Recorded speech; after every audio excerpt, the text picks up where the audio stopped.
মুক্তির পানি আদিকে দিল রে, মুক্তির পানি আদিকে দিল রে, তরুণ সন্ন্যাসী বিবেকানন্দ,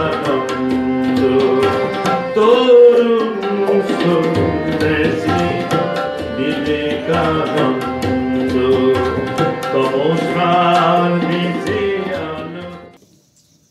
পূজনীয় স্বামী পরাশরানন্দজি মহারাজ আরো উপস্থিত রয়েছেন এই কথামৃত ভবনের ভারপ্রাপ্ত সন্ন্যাসী, আমার অনুজ প্রতিম পরম স্নেহভাজন স্বামী সিদ্ধেশানন্দজি। এখানে উপস্থিত রয়েছেন আমার সন্ন্যাসী ভাইয়েরা, ব্রহ্মচারী ভাইয়েরা এবং সর্বোপরি পরম শ্রদ্ধেয় শ্রীম তথা রামকৃষ্ণ বিবেকানন্দ ভাবান্দোলনের অনুরাগী বৃন্দ, আপনাদের সবাইকে যথাযোগ্য সম্ভাষণ জানাই, নমস্কার জানাই, অভিনন্দন জানাই, শুভেচ্ছা জানাই। আমার যতদূর মনে পড়ে এই যে স্মারক বক্তৃতা, এই স্মারক বক্তৃতাটি অনুষ্ঠিত হওয়ার কথা ছিল 13ই জানুয়ারি, কিন্তু আমি অনেক রাতে ফিরেছিলাম ঢাকা থেকে 12ই জানুয়ারি। সিদ্ধেশানন্দজিকে আমি অনুরোধ করেছিলাম যে অন্য কাউকে দিয়ে তুমি এই ভাষণটি ব্যবস্থা করো। তিনি বলেন আপনি যখন সুবিধা হবে তখন আসবেন, কিন্তু আপনাকে এটি বলতে হবে। তা এই জন্য আমি স্বামী সিদ্ধেশানন্দজির কাছে অত্যন্ত কৃতজ্ঞ, তার ভালোবাসা এবং আমার উপর যে তিনি আস্থা রেখেছেন তার জন্য আমি অবশ্যই কৃতজ্ঞ। এই কথামৃত ভবনে যিনি সবচাইতে আকর্ষণীয় ব্যক্তিত্ব, জীবিত ব্যক্তিত্ব, আমি বলবো লিভিং লেজেন্ড, দীপক গুপ্ত মশাই। দীপক গুপ্ত আমাকে এত ভালোবাসেন, আমার যদি ভুল না হয় তা উনিও বলেছিলেন যে স্মারক বক্তৃতাটি আমাকেই দিতে হবে, এবং বিভিন্ন সময়ে দেখেছি দীপক গুপ্ত আমার প্রতি ওর একটা বিশেষ দুর্বলতা, বলবো যদি আমাকে অনুমতি করা হয় সেই কথা ব্যবহার করবার জন্য, সেটি আছে আমার প্রতি। আমাকে ভালোবাসেন, কেন ভালোবাসেন জানি না, অবশ্যই ভালোবাসা ব্যাপারটা এমনই একটা ব্যাপার, কেন তার কোনো উত্তর কোনো সময় পাওয়া যায় না। এছাড়া আমাদের পরম পূজনীয় মাস্টার শরৎচন্দ্র চক্রবর্তী মশাই। শরৎচন্দ্র চক্রবর্তী আপনারা তো সবাই জানেন, স্বামীজি বলে গেছেন বাঙাল ছিলেন। তো বাঙাল মানে পূর্ববঙ্গের লোকেরা, এবং শরৎবাবু যে কয়েকজন পূর্ববঙ্গে রামকৃষ্ণ বিবেকানন্দ ভাবান্দোলনে স্তম্ভস্বরূপ পরিচিত তার মধ্যে অন্যতম। আপনারা শুনেছেন যে শরৎবাবু স্বামী বিবেকানন্দ, যিনি মূর্ত মহেশ্বর, যিনি নরঋষির অন্যতম অবতার, নরঋষির অবতার, সপ্তর্ষির অন্যতম ঋষি, সেই স্বামী বিবেকানন্দ আশীর্বাদ করছেন যে তোমার ব্রহ্মজ্ঞান হবে এবং সংসারী থেকেই ব্রহ্মজ্ঞান হবে। আপনি শরৎচন্দ্র চক্রবর্তী বলুন, মাস্টারমশাই বলুন, সাধু নাগমশাই বলুন, সবাই কিন্তু সেই শ্রীরামকৃষ্ণের মাস্টার প্ল্যানেরই অন্তর্ভুক্ত। নিবেদিতা একদিন বলছিলেন মাকে, মা যখন বলছিলেন নিবেদিতাকে যে দেখো ঠাকুর একদিন সমাধিতে অনেক ঊর্ধ্বে উত্তীর্ণ হলেন, ঊর্ধ্বায়িত হলেন, এবং তারপর ঠাকুর সমাধি থেকে সাধারণ ভূমিতে এসে বললেন, গিয়েছিলাম এক অচিনপুরে, এমন একটি দেশে যে দেশ অজানা অচেনা। দেখলুম সব সাদা চামড়ার লোক, কালে সব ওরা এখানে আসবে। মা যখন সে কথা বললেন বাগবাজারে নিবেদিতাকে, নিবেদিতা বললেন, মা ঠিক সেই দিন, ঠিক সেই সময়ে, বিলেতের সময় অনুসারে অবশ্যই আমি স্বপ্ন দেখেছিলাম ঠাকুরকে। দেখলুম পঞ্চবটী, দেখলুম গঙ্গা, দেখলুম ঠাকুরের ঘর, দেখলুম সারি সারি শিব মন্দির, দেখলুম ভবতারিণীর মন্দির।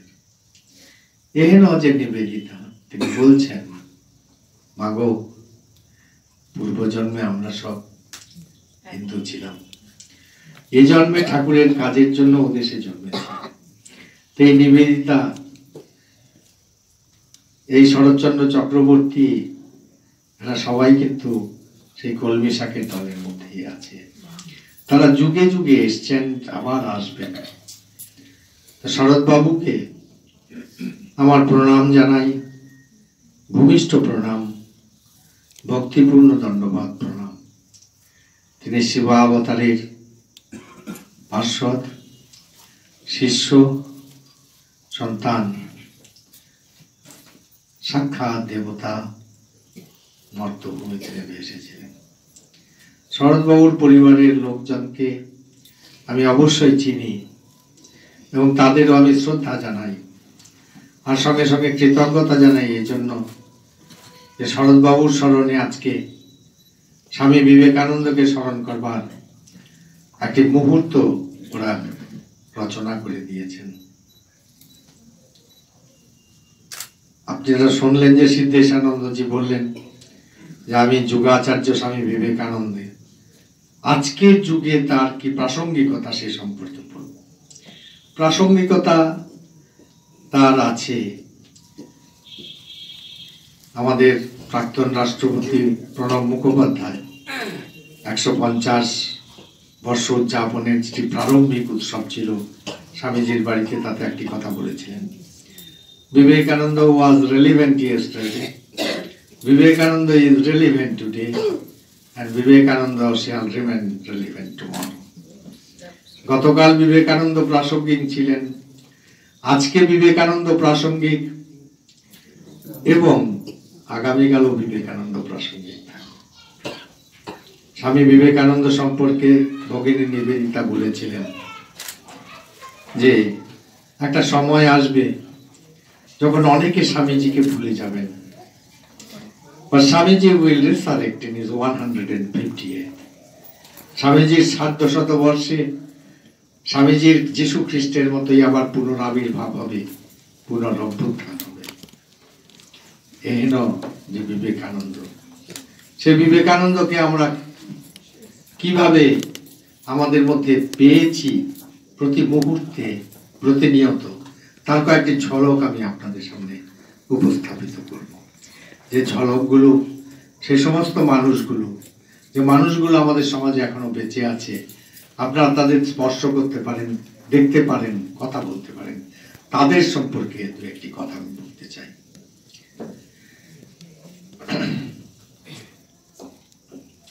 একশো 50 বর্ষে স্বামী বিবেকানন্দের যে 150তম উৎসব হয়েছিল, আমার একটি বিশেষ সৌভাগ্য, আমি বলবো, আমি সৌভাগ্য অবশ্যই মনে করি যে যত সমস্ত কমিটি সারা ভারতবর্ষে তৈরি হয়েছিল, সে তদানীন্তন প্রধানমন্ত্রী ডক্টর মনমোহন সিং এর নেতৃত্বেই হোক, অথবা পশ্চিমবঙ্গের মুখ্যমন্ত্রী মমতা বন্দ্যোপাধ্যায়ের নেতৃত্বেই হোক, অথবা রামকৃষ্ণ মঠ এবং মিশনের তদানীন্তন সাধারণ সম্পাদকের নেতৃত্বেই হোক, আমি সব কমিটি, সব উপকমিটি সদস্য থাকবার সৌভাগ্য পেয়েছি।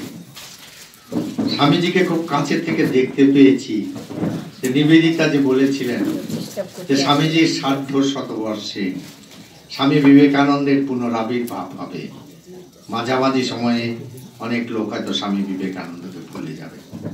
কিভাবে তার পুনরাবির্ভাব হলো, আর সারা পৃথিবী যেভাবে বিমথিত হলো, সারা পৃথিবী তোলপাড় হয়ে গেল বিবেকানন্দের পুনরাবির্ভাবে, তার সম্পর্কে দু একটা কথা বলতে চাই এই জন্য যে আমি যদি ইতিহাসের বিবেকানন্দের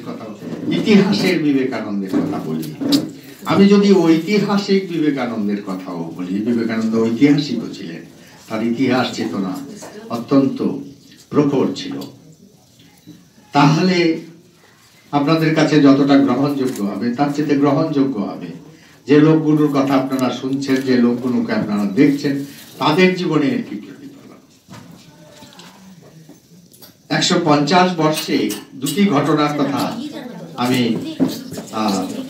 আপনাদের কাছে উল্লেখ করব, দুটি নয় তিনটি ঘটনা, তাহলেই বুঝতে পারবেন যে স্বামী বিবেকানন্দ আজও কতখানি প্রাসঙ্গিক, আজকের পৃথিবী স্বামী বিবেকানন্দকে আরো কত বেশি করে চায়।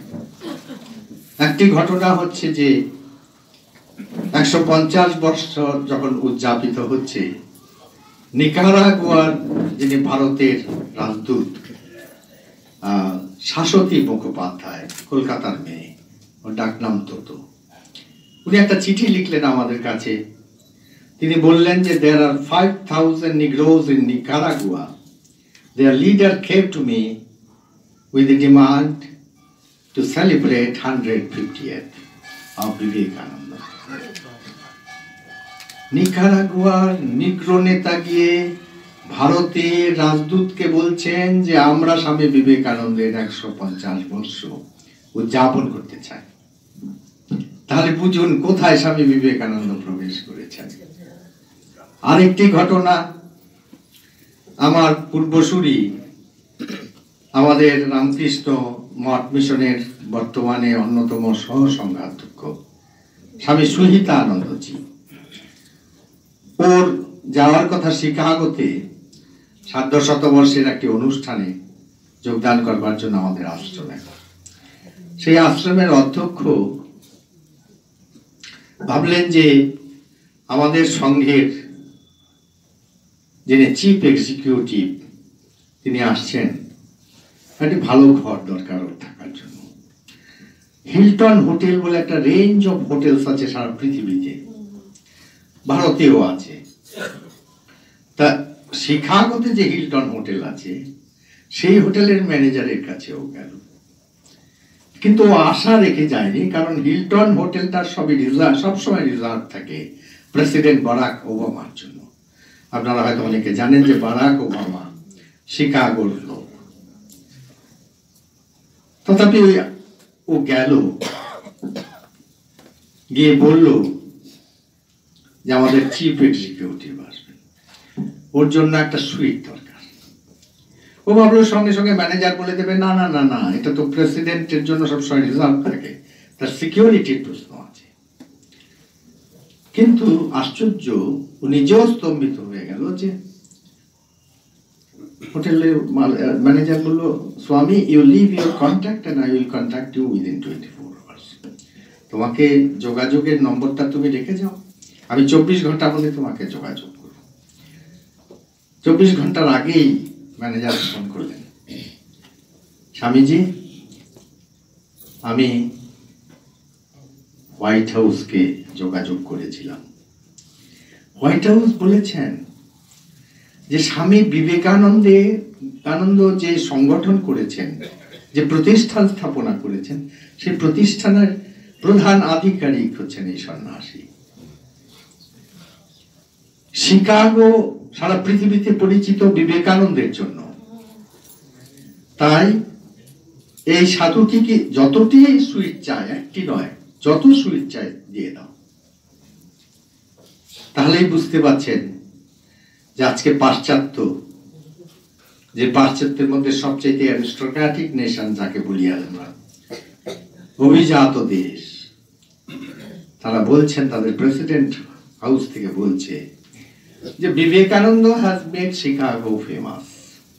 আর শিকাগোকে সারা পৃথিবীতে চেনে বিবেকানন্দের জন্য। সে বিবেকানন্দের সঙ্গে তিনি হচ্ছেন প্রধান আধিকারিক, তিনি এসছেন যত সুইট চাই, একটা নয়, সব সুইট দিয়ে দাও।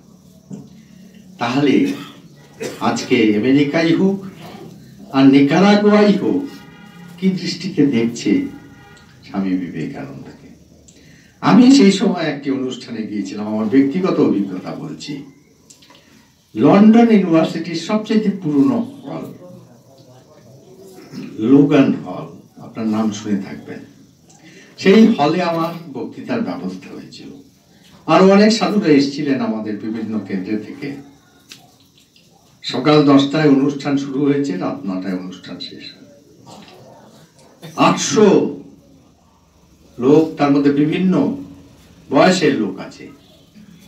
এবং ওই যে লোকেরা বসে আছেন 800, হলের ক্যাপাসিটিও 800, তার মধ্যে শতকরা 25% ছিল British young boys and girls.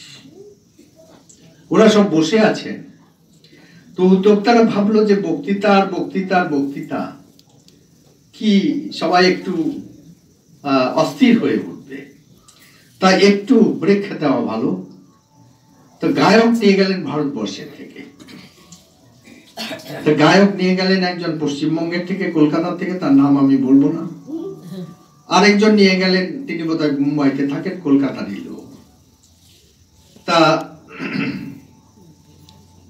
গায়ক যখন গাইতে শুরু করলো, স্লিপের পর স্লিপ, এবং অধিকাংশ স্লিপ হচ্ছে ব্রিটিশ ছেলে মেয়েদের কাছ থেকে। একটাই কথা স্লিপে, we have not come here to listen to music, we have come here to hear about Vivekananda. আমরা এখানে গান শুনতে আসিনি, আমরা এখানে এসেছি বিবেকানন্দের সম্পর্কে শুনতে। গায়কের নাম বলবো? বলবেন না কাউকে? বাপি লাহিড়ী ওর নাম। তারপরে যারা উদ্যোক্তা তারা গিয়ে বললো যে দেখুন, এরা সব এই স্লিপ দিচ্ছে, আপনি একটা গান গিয়ে ছেড়ে দেন। আশা করি বাপি লাহিড়ী খুশি হয়েছিলেন, কারণ রেমুনারেশনটা পুরো পেয়ে গেছে। তো সে যাই হোক, আরেকজনও এখানকার লোক, সে গাইতেও হয়নি, রেমুনারেশন নিয়ে চলে এলেন। তার নামও বলবো? আবার ফেসবুকে লেখালেখি হবে, সৈকত মিত্র। তো সে যাই হোক, তাহলেই বুঝতে পারছেন আজকে বিবেকানন্দ কিভাবে দাবানলের মতো, এরকম হাজারো হাজারো ঘটনা আমি বলতে পারি। আমি 3টে ঘটনা বললাম। ছড়িয়ে যাচ্ছে। কেন ছড়িয়ে যাচ্ছে? আর সেটি কি শুধু পাশ্চাত্যেই ছড়াচ্ছে? ভারতবর্ষে কি কিছুই হচ্ছে না? আপনারা যদি চারদিকে চোখ মেলে তাকিয়ে দেখেন, আপনারা কি দেখতে পাচ্ছেন আজকের পশ্চিমবাংলা, আজকের ভারতবর্ষকে? আপনি রাজনীতির ক্ষেত্রে দেখুন, ভারতবর্ষে এমন কোন রাজ্য নেই যে রাজ্যে প্রধান রাজনৈতিক দল বিবেকানন্দকে নিয়ে টানাটানি না করছে। আছে কি কোন রাজ্য?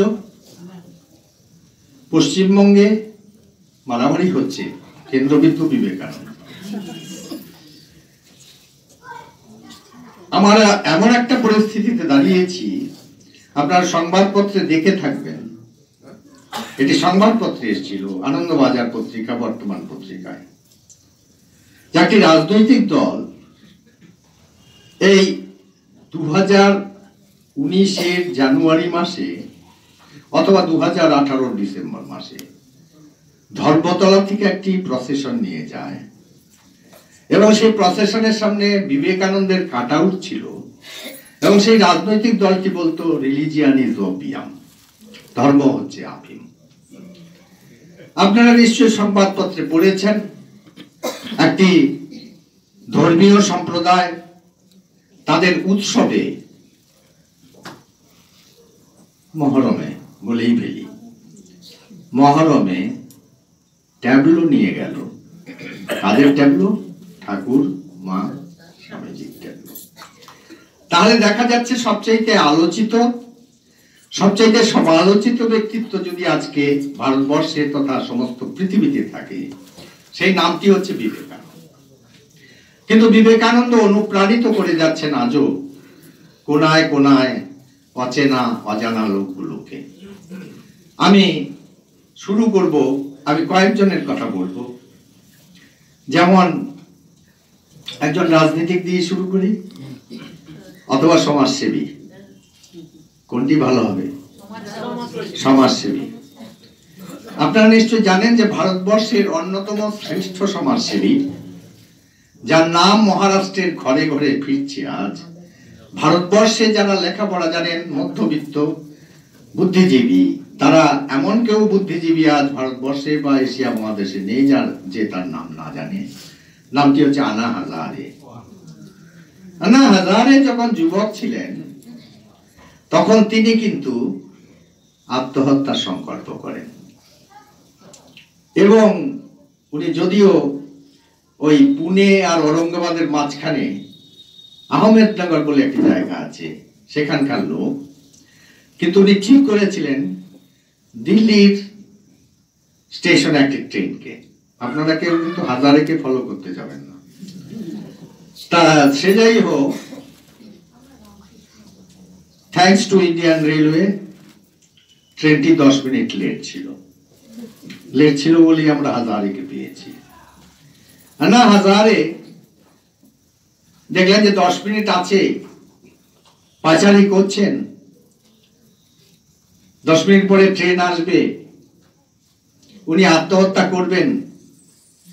এমন সময় গ্লাস আলমিরাতে প্ল্যাটফর্মে নজর গেল, ওখানে কিছু বই আছে এবং তার মধ্যে একটি বই আছে Vivekananda speaks to the youth. বইটি পড়ে তিনি তার মধ্যে এক নতুন জীবনের সঞ্চার হলো, নতুন অনুপ্রেরণার সঞ্চার হলো, নতুন আশার সঞ্চার হলো, নতুন আত্মপ্রত্যয় সঞ্চারিত হলো। তিনি ভাবলেন, every sinner has a past, every saint has a past, every sinner has a future. আজ যে সন্ত মহাপুরুষ, তার একটা অতীত আছে, আর আজ যে তথাকথিত পাপী, বেদান্ত পাপী বলে না, তথাকথিত পাপী, তারও একটা আগামীকাল আছে, ভবিষ্যৎ আছে। হাজারের আত্মহত্যা করা হলো না, হাজারে ফিরে গেলেন। আজকে আন্না হাজারে যা তাই, উনি ভারতবর্ষের অন্যতম শ্রেষ্ঠ সমাজকর্মী নন, এশিয়া মহাদেশের স্বীকৃত শ্রেষ্ঠ সমাজকর্মী ম্যাক্সেসে অ্যাওয়ার্ড পেয়েছেন। মহারাষ্ট্রের ঘরে ঘরে হাজারেকে চেনে। হাজারে বছর 5 আগে রামলীলা ময়দানে কোন একটা ব্যাপারে ধর্ণা দিয়েছিলেন, আপনারা সংবাদ মাধ্যমে দেখেছেন। পেছনে মহাত্মা গান্ধীর ফটো ছিল। সাংবাদিকরা এসে বলল যে হাজারে জি यही आपके रोल मॉडल है। হাজারে বললেন নেহি নেহি, বলে উনি পকেট থেকে একটি ছোট্ট ফটো বের করলেন। সেই ফটোটি দেখিয়ে বললেন এ মেরা রোল মডেল হয়। সেই ফটোটি হচ্ছে স্বামী বিবেকানন্দের ফটো। তারপর রাজনীতিকের কাছে যাই। আজকে যিনি ভারতবর্ষের প্রধানমন্ত্রী, তিনি এসেছিলেন 60-এর দশকে বেলুড় মঠে। বয়স অল্প, লেখাপড়াও তেমন তখন করেননি। তিনি এসেছিলেন স্বামী মাধবানন্দজির কাছে সাধু হতে।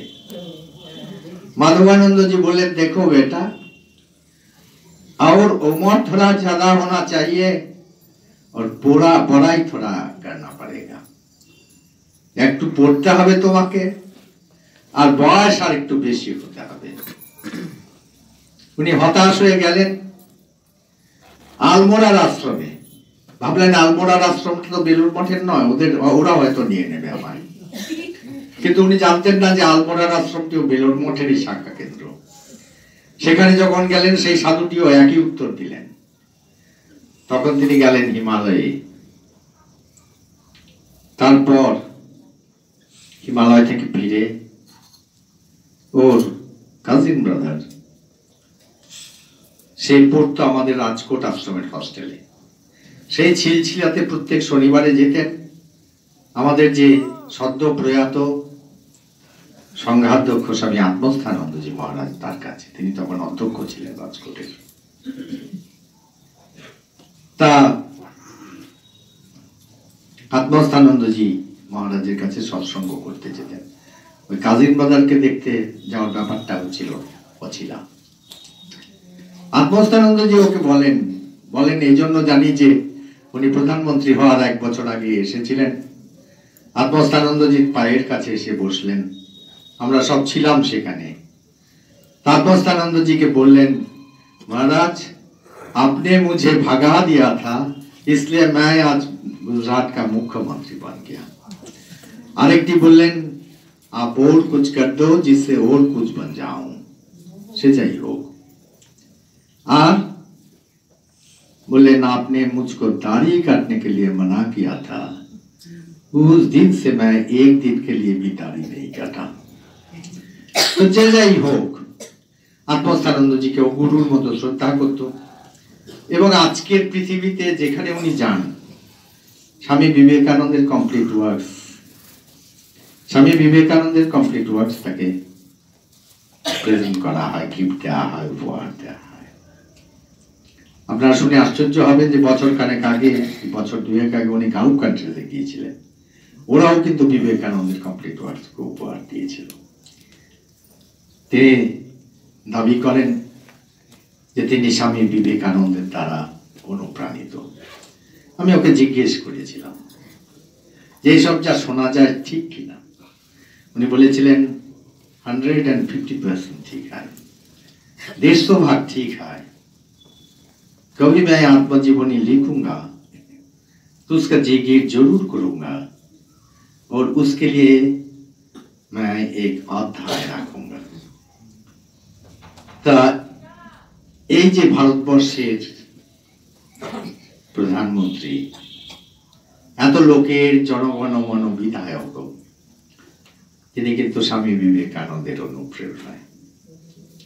আপনাদের রাজ্যের মুখ্যমন্ত্রী, ওকে আমি ব্যক্তিগতভাবে জিজ্ঞেস করেছিলাম যে আপনি এত শক্তি কোত্থেকে পান?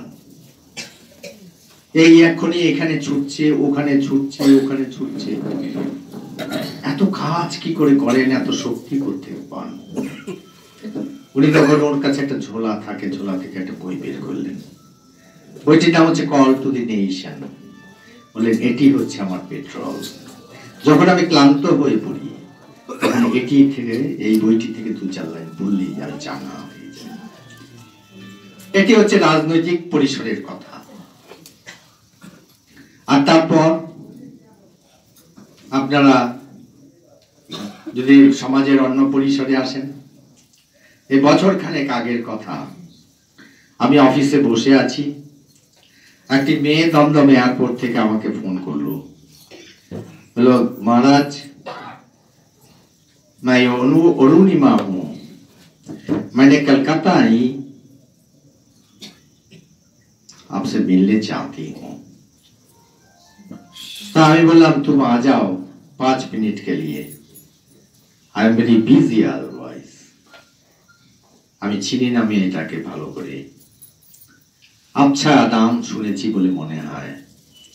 মেয়েটি যখন আমার ঘরে অফিসে ঢুকছে, কেউ এসে বললে জুতো না খুলে ঢুকছে, কেউ এসে বললে এই অফিসে ঢুকতে গেলে জুতো খুলতে হবে। कैसे খুলুঙ্গি, मेरा ये पेट तो नहीं है, আমার বাবা তো নেই, আমি কি করে খুলবো? তাই বললাম, না না না, ওকে আসতে দাও। এলো, বলে कहाँ से आप आई? बोले, महाराज मेरी नाम है अरुणिमा सिन्हा, मैंने अभी अभी दुबई गई थी लीडरशिप प्रोग्राम करने के लिए, और उसके बाद दिल्ली में लीडरशिप प्रोग्राम थी, फिर कल आईटीसी सोनार बांग्ला में यहाँ है, तो मैं सोची हमने कलकत्ता आई, आपके बारे में काफी सुना, तो आपसे थोड़ा मिल के जाऊं। और ठीक कहे क्या आपने? तो अरुणिमा सिन्हा के যার কথা আমি বলছি এবং স্বামী বিবেকানন্দের কি প্রভাব তার উপর পড়েছে। অরুণিমা সিনহা উত্তরপ্রদেশের একটি মেয়ে, সাধারণ ঘরের মেয়ে, গ্রামের মেয়ে, সাধারণ পরিবারের, নিম্ন মধ্যবিত্ত পরিবারের মেয়ে।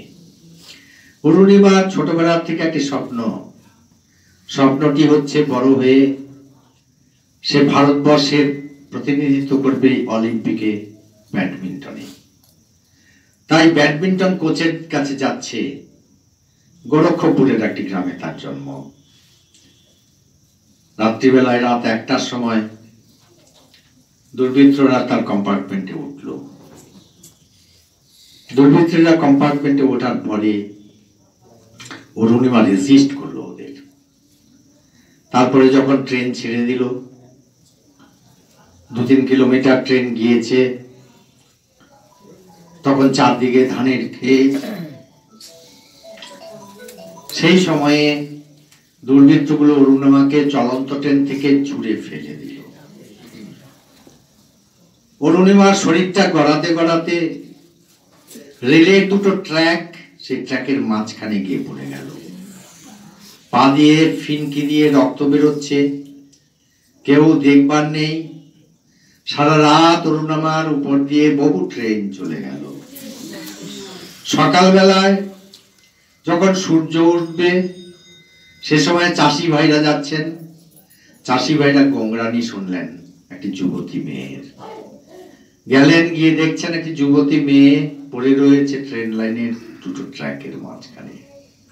ওরা তুলে নিয়ে এলো, হেলথ সেন্টারে নিয়ে গেল। হেলথ সেন্টারে নিয়ে যাওয়ার পর হেলথ সেন্টার বলল, এটি আমাদের সাথে নেই, ওকে এক্ষুনি অপারেশন করতে হবে, অ্যাম্পিউটেশন করতে হবে, আপনার ডিস্ট্রিক্ট হসপিটালে নিয়ে যান। ডিস্ট্রিক্ট হসপিটালে নিয়ে গেল। অরুণিমা তন্দ্রার মতো আছে। সে শুনতে পাচ্ছে সিনিয়র সার্জন জুনিয়রকে বলছে, দেখো ওকে এক্ষুনি অ্যাম্পিউট করতে হবে, নাহলে সেপ্টিসেমিয়া হয়ে মরে যাবে। কিন্তু আমাদের তো অ্যানেস্থেসিস্ট নেই। অরুণিমা চিৎকার করে উঠলো, বলল, मैं जीने चाहती हूं, আমি বাঁচতে চাই, তোমরা অ্যানেস্থেসিয়া ছাড়াই অ্যাম্পিউটেশন করো, আমি সব সহ্য করে যাব। শেষ পর্যন্ত তাই করতে হলো। করবার পর এইমসে পাঠানো হলো। অরুণিমা এইমস থেকে আর্টিফিশিয়াল লেগ নিয়ে যখন বাড়িতে গেল, অন্নপরে কাকতা তার বাবা মাও ওকে চিনতে পারে না, কারণ Arunima is no more an asset, she is a liability.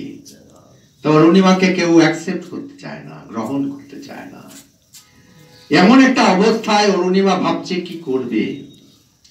ঠিক সেই সময়ে বাচিন্দ্র পাল সিং এর সঙ্গে তার কোন একটা সম্পর্ক হয়।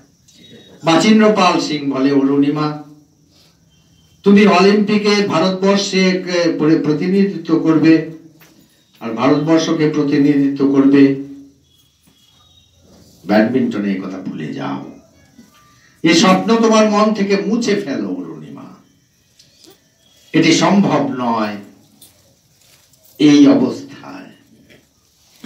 বরং তুমি মাউন্টেনিয়ারিং শেখো, ট্রেকিং শেখো, স্বপ্ন দেখতে শুরু করো এভারেস্ট বিজয়ের কথা। অরুণিমা তাই শুরু করলো। কিন্তু অরুণিমা ভারাক্রান্ত, অবসন্ন। গেল লখনৌতে রামকৃষ্ণ আশ্রমের লাইব্রেরিতে, সেখানে পেল বিবেকানন্দের বই, দেখলো বিবেকানন্দের ফটো। এক নতুন আশার সঞ্চার হলো অরুণিমার কাছে। সে স্বামী বিবেকানন্দকে পড়তে শুরু করলো। তারপর একদিন অরুণিমা বেরিয়েছেন, হিমালয়ে গেছেন, এভারেস্ট বিজয় করবেন। যখন এভারেস্টের কাছাকাছি, সে সময় একটা গাস্ট অফ উইন্ড, ধুলো ঝড় এলো। পাহাড়ে ধুলো ঝড় খুব বিপজ্জনক, আপনি কিছু দেখতে পাবেন না। তখন ফলস স্টেপ হলে হয়তো 1000 ফিট নিচে গর্জে পড়ে মরে যাবেন। তাই সবাই দৌড়ে পালিয়ে গেল।